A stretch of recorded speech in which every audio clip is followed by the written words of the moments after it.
Thank you for joining the Office of Justice Programs as we commemorate Second Chance Month. Each April, we reaffirm our commitment to helping people successfully return home as productive, thriving members of their communities. We have made amazing strides as a nation. Jurisdictions across the country are removing unnecessary barriers to reintegration and expanding options for people who have had contact with the criminal legal system. Agencies are engaged in greater collaboration, working across systems to open up avenues and access to education, employment, and other opportunities so critical to reentry success. I am encouraged by the work being done in so many communities throughout our nation.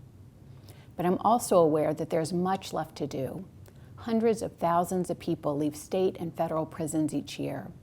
Millions enter and exit local jails.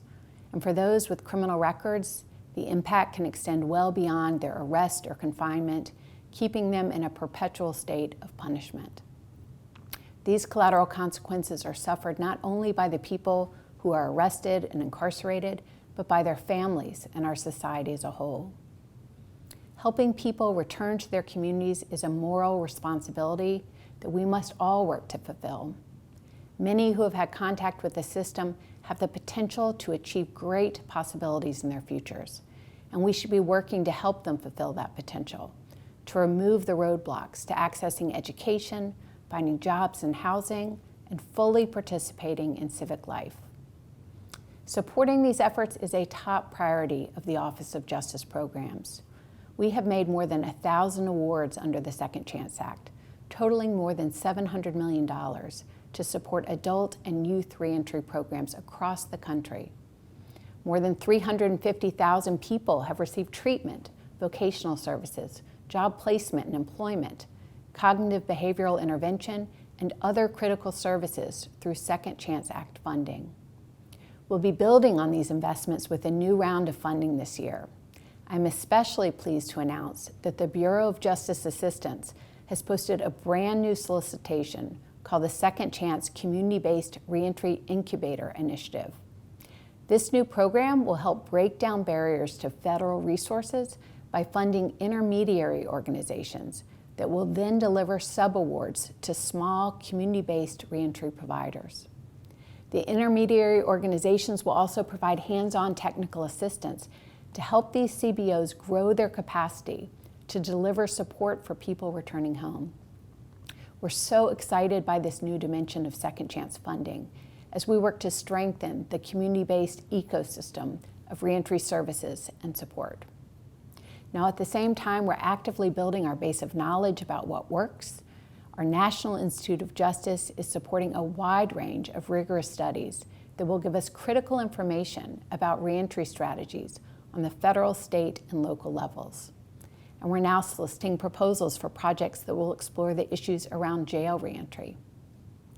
We're also joining with our partners at the Department of Education to prepare for the full reinstatement of federal Pell Grant eligibility for incarcerated students, beginning this academic year.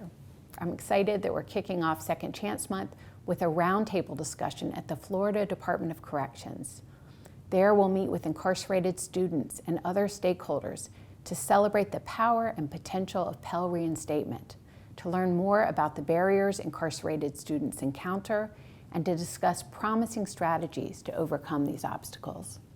This discussion will be led by our own Angel Sanchez, a BJA Second Chance Fellow, who's helping us leverage this pivotal opportunity to expand Pell.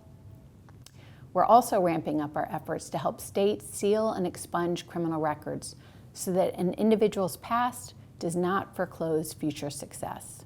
And OJP is proud to support the mission of the White House-led Federal Alternatives and Reentry Committee, which is designing a whole-of-government strategy to promote both front-end justice reforms and effective reentry strategies at the state, local, and federal levels. This work has never been more important, and our commitment has never been stronger. I hope that you will join us during Second Chance Month in reaffirming your own commitment to this vital work. I encourage you to take advantage of the many opportunities that will be made available through the National Reentry Resource Center over the course of the month, including live learning events, videos, podcasts, and new publications. These resources are designed to help strengthen our collective resolve and provide the tools that we need to improve the health and safety of our communities. Thank you for being part of this commemorative month, and thank you for all that you do year-round to help fulfill the promise of America as a nation of second chances.